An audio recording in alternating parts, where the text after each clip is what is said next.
Good morning. We have learnt about ray optics in the last class. Now we are going to learn about wave optics. The ray optics uses the geometry of straight lines to account for the macroscopic phenomena like rectilinear propagation of light, reflection of light, and refraction of light, etc.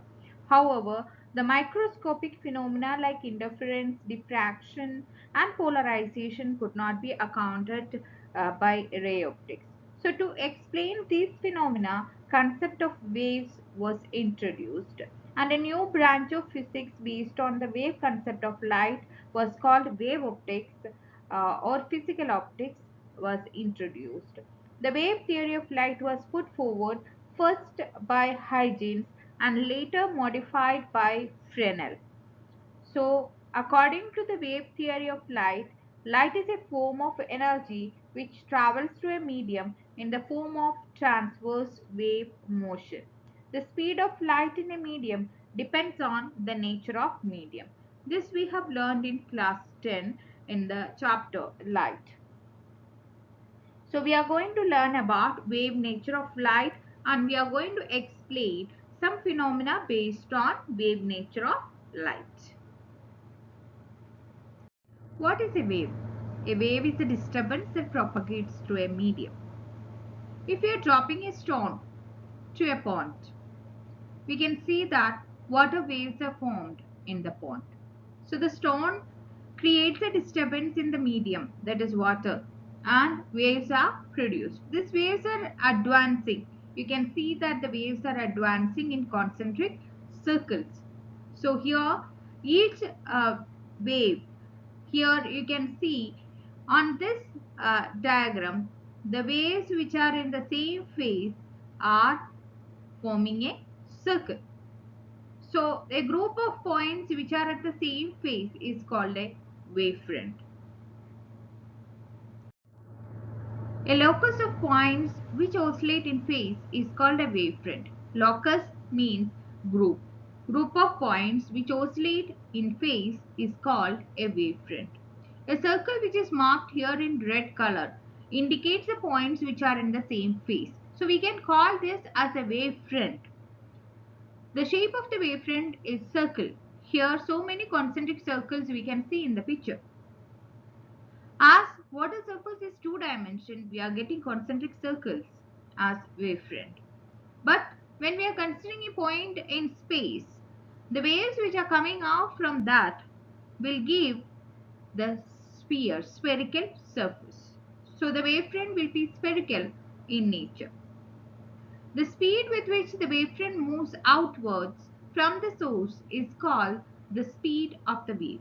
The energy of the wave travels in a direction perpendicular to the wavefront. Different types of wavefront. Depending on the shape of the source of light, wavefront can be of following types: spherical wavefront, cylindrical wavefront, plane wavefront, converging wavefront, and divergent wavefront. First, we will see what is spherical wavefront. When the source of light is a point source, the wavefront is sphere with the center at the source.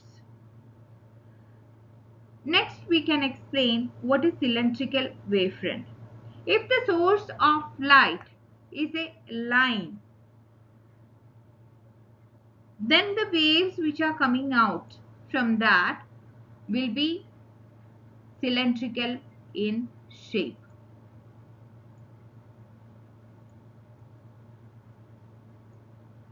Next, we can learn about plane wavefront. When the source is a linear source of light is at a very large distance, a small portion of spherical or cylindrical wavefront appears to be plane. Such a wavefront is called a plane wavefront. So once again, plane wavefront means when we are considering the source of light at a very far distance, the spherical surface or the cylindrical surface will appear as a plane, and we can consider that wavefront as a plane wavefront. Next is converging wavefront. Here you can see a converging type of wavefront, and next one is diverging type. So these are the types of wavefront. In a given medium, we can draw a set of straight lines which are perpendicular to the wavefront. According to hygiene, these straight lines are the rays of light. Thus, rays are always normal to the wavefront, and according to hygiene, light energy flows along rays. Next, we are going to learn about Huygens principle, and we will explain reflection and refraction based on Huygens principle. So let us consider a diverging wave, and let F1, F2 represent a portion of a spherical wavefront at t is equal to 0. You can see here F1, F2 as a spherical wavefront. And we have marked some points on this wavefront. These are considered as the source. And from the source, there will be a disturbance which creates a wave. And you can see the wave is marked in blue color now here. These are the waves which are emitting from the source. So the new waves which are emitted from the source, we call it as secondary wavelets. So here you can see 3 secondary wavelets, and to get the wavefront, new wavefront, we have to draw a tangent to this secondary wavelets. A common tangent is drawn to these 3 secondary wavelets. So this common tangent will give you the shape of the new wavefront. So new wavefront is also spherical in nature for this figure. Now if we are considering a plane wavefront, so the primary wavefront which we have considered is a plane wavefront, and we have marked 4 points here on the plane wavefront. And when we are marking 4 points here, from these points, these are the sources, and from these points, new waves are produced. So the new wavelets which are produced are marked here. First one, next one, third one, and fourth one. And all these 4 wavelets which are produced, we are going to draw a common tangent to these wavelets. So here you can see G1, G2 will give you a common tangent to these wavelets which are produced, and that will give you the new wavefront, and shape of the new wavefront is again a plane wavefront.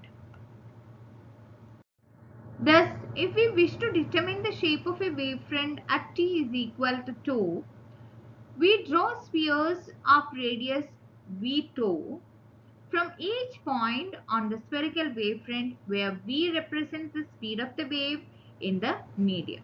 So v into tau, v is the speed, tau is the time. Speed into time will give you the distance traveled. So the distance traveled here is v2. We have to draw spheres or circles which are having a radius v2, and these blue lines which are indicated here will give you the secondary wavelets, and draw a common tangent to these waves which are generated. So if now draw a common tangent to all these spheres, we obtain a new position of the wavefront at t is equal to 2. The new wavefront shown here, that is G1, G2, is again spherical. We can explain reflection of light and refraction of light based on Huygens principle. So first we are going to explain reflection of plane waves using Huygens principle. Here we have considered a plane wave AB at an angle I on a reflecting surface Mn. Mn is the reflecting surface, AB is the plane wavefront which is incidenting. So here you can see this is the plane wavefront which is incidenting. So you can see arrows are marked, and it is incidenting at an angle I. So here we are drawing a normal, okay, and This angle is marked as I. After striking the surface, it will reflect. So it is clear from the diagram that when this side A touches the reflecting surface, V is still in air and it has to travel a small distance again to touch the point C. So this side of the wave is lagging behind by a small distance BC, and this is reflected with an angle R. To draw the reflected wavefront, we have to mark a point, a circle with a radius V2. Why we are taking the radius V2? Because distance is speed into time. Speed is V, time is 2. So when you are multiplying those two, you will get the distance. So we are considering a radius V2 and drawing an arc with the radius V2. And to this arc, we have to draw a tangent. And that tangent will give you the new wavefront. So here you can see EC is the new wavefront which is reflected at an angle R. So CE represents the tangent plane drawn from the point C to this sphere. Obviously AE is equal to BC is equal to V2. So this side is also V2 and AE is also same, it is V2. Now if we are considering these two triangles, that is triangle EAC and triangle BAC. These two triangles are right triangles. You know that a tangent will make an angle 90 degree with the arc. So this angle which is marked here is 90 degree. Here of course it is marked 90 degree. And the side AE is same as side BC. We already told it is V2. So those two sides are equal. So according to the congruence theorem, we can say that triangle AEC is same as triangle ABC. So the angles which are marked here, that is I, will be equal to the angle R. So we have proved the law of reflection, that is I is equal to R. Angle of incidence is equal to angle of reflection. Now we are going to explain the refraction of plane wave. For that we have to consider two medium 1 and medium 2, which are separated by the surface P, P dash. Let V1 be the speed of light in the medium 1 and V2 be the speed of light in medium 2. And here in the figure you can see that V2 is less than V1. That means light is traveling from a rarer medium to a denser medium. So the speed decreases. We assume a plane wavefront AB propagating in the direction A dash A incident on the interface at an angle I as shown in figure. The time taken by the wavefront to travel the distance BC is taken as V1 2. So AB is the incident wavefront, and it is clear that this side, when it touches here at A, at the surface, the other surface, that is, it is at a point B, and this distance which is marked here, that is BC distance, is speed into time in the first medium, that is, it is the speed which is marked here is V1 into the time which is marked, that is 2, that is the time taken to reach the surface. So BC distance will be equal to V1 2. Now we have to draw the secondary wavefront. So how will we draw the refracted wavefront? For drawing the refracted wavefront, we have to consider a circle or an arc which is having a radius equal to V2 2. So at the point A, we have to mark a radius. Here the radius is V22. We have to mark an arc and draw a tangent to this arc.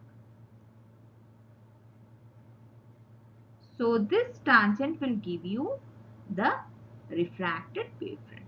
So here the refracted wavefront is EC. And we can draw the refracted wavefront by marking an arc with radius equal to speed into time, that is V2 into 2. It is clear from the figure that AE is small compared to BC. That you have to keep in mind when you are drawing the diagram. When the light travels from rarer to denser medium, this distance which is marked, that is AE, should be small compared to BC. And in the case of the opposite, that is from denser to rarer, it changes. Now we have marked the secondary wavefront. So here the angle of incidence is marked as I, and same angle is marked here. This angle is also I. This angle is R. Now we have to consider a triangle. To prove the Snell's law, we have to consider a triangle. First, we will consider the triangle ABC. In this triangle, this angle is marked as I. I have to take sine I. Sine is opposite side by hypotenuse. Opposite side is BC and hypotenuse is AC. So sine I is equal to BC by AC. And BC is marked as V12. So V12 by AC. Now I am considering the next triangle, that is triangle AEC. In that triangle, this angle is marked as R. I have to consider sine R. Sine is opposite by hypotenuse. So here the opposite side is AE and the hypotenuse is AC. So sine R is equal to AE by AC. AE is marked as V22. So V22 by AC. So now we have to apply in Snell's law. According to Snell's law, sin I by sin R is equal to N2 by N1. Now we have to consider sin I by sin R and we will see what is the answer. So we will get sin I by sin R is equal to V1 by V2. But we know that refractive index is equal to speed of light in air by speed of light in medium. So N1 can be written as C by V1 and N2 can be written as C by V2. So if you are taking N2 by N1, we will get it as V1 by V2. So instead of this, we can write sin I by sin R is equal to V1 by V2, which is equal to N2 by N1, which is Snell's law. Or we can write N1 sin I is equal to N2 sin R. So we have proved Snell's law based on Huygens principle. Further, if lambda 1 and lambda 2 denote the wavelengths of light in medium 1 and medium 2 respectively, and if the distance BC is equal to lambda 1, then distance AE will be equal to lambda 2. So lambda 1 by lambda 2 can be written as BC by AE. And BC by AE, when we are substituting, BC is V1 tau and AC is V2 tau. So it will be V1 by V2. So we can write lambda 1 by lambda 2 is equal to V1 by V2, or V1 by lambda 1 is equal to V2 by lambda 2. We have already learned the relation V is equal to nu into lambda. So V by lambda is equal to nu. So here we can see that V1 by lambda 1 is equal to V2 by lambda 2 is equal to the frequency nu. Or we can say that when a wave gets refracted into a denser medium, then the wavelength and the speed of propagation decreases, but frequency will remain the same. Because V1 by lambda 1 is equal to V2 by lambda 2, we can say that the frequency will remain the same. Refraction at a rarer medium. We are considering a wavefront which is incidenting from a denser medium to a rarer medium. Medium 1 is considered as a denser medium and medium 2 is considered as a rarer medium. We can see that a wavefront AB is incidenting on the surface of separation of the two media. When this side touches the point A, the other side, when we are drawing a normal, we can see that it is lagging behind by a distance V1, 2. So by the time this B reaches C, this part of the wave is advancing in the next medium with a distance that is V22.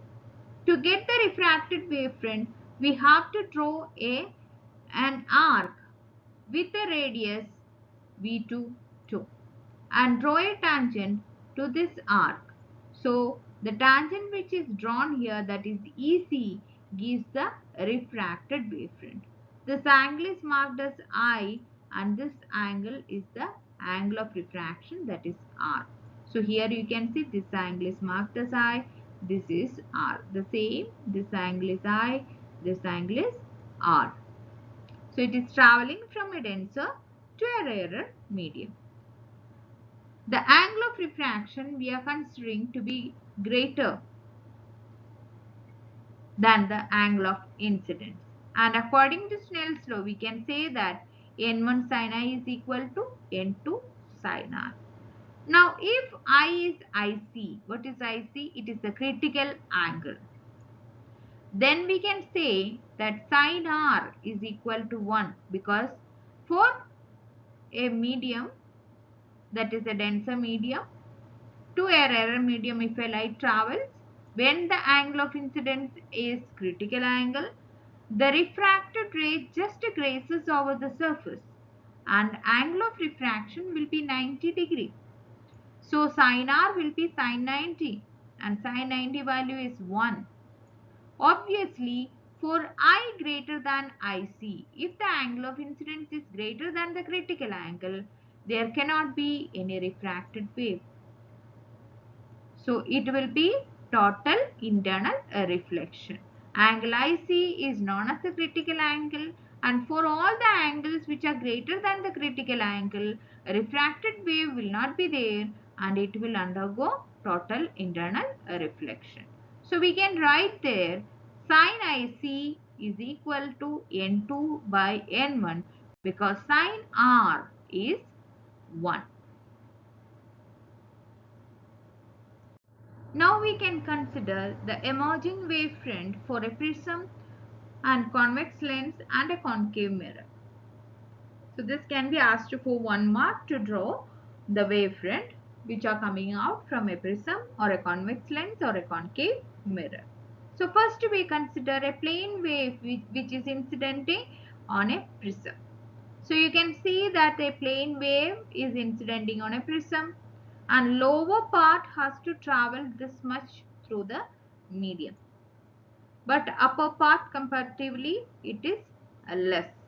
So this part, upper part will be advancing and lower part lags behind and the wavefront will be like this.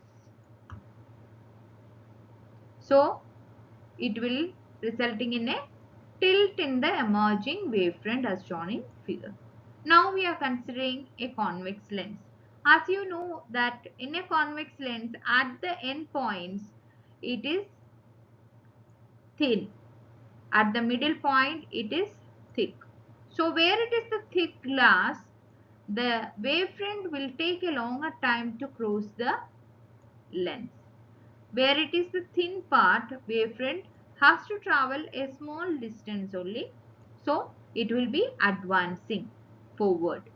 So as a result, you can see these parts which are passing through the narrow parts, thin parts, advances, and where it is passing through the thick, it is lagging behind. So the wavefront which is coming out of a convex lens will be of this shape. Next is a wavefront which is incidenting on a concave mirror. So in a concave mirror, the reflecting surface is curved inwards. So the rays which are coming from the, here you can see the incident plane wavefront. This side, when it touches the mirror, the other surface, here middle part, it is still in air, and here it will reflect fast, and comparatively this has to travel a little more distance to reach the mirror, and then only it will reflect. So when you are drawing a wavefront, you can see this part, end parts, it is advancing, and the middle part, it is lagging behind. Doppler effect. The apparent change in frequency due to relative motion between source and the observer is called Doppler effect. So when the source moves away from the observer, you know that the frequency measured by the source will be smaller. And when it is moving towards the observer, frequency will increase. Astronomers call the increase in wavelength due to Doppler effect as redshift. And since a wavelength in the middle of the visible region of the spectrum move towards the red end of the spectrum, and when the waves are received from a source moving towards the observer, there is an apparent decrease in wavelength. We call it as blue shift. And fractional change in frequency. Fractional change means the change in frequency by the original frequency is given by V radial by C. It is frequency, radial frequency by speed of light, where this is the component of source velocity along the line joining the observer to the source relative to the observer. And V radial is considered positive when the source moves away from the observer, and Doppler shift can be expressed as delta nu by nu is equal to V radial by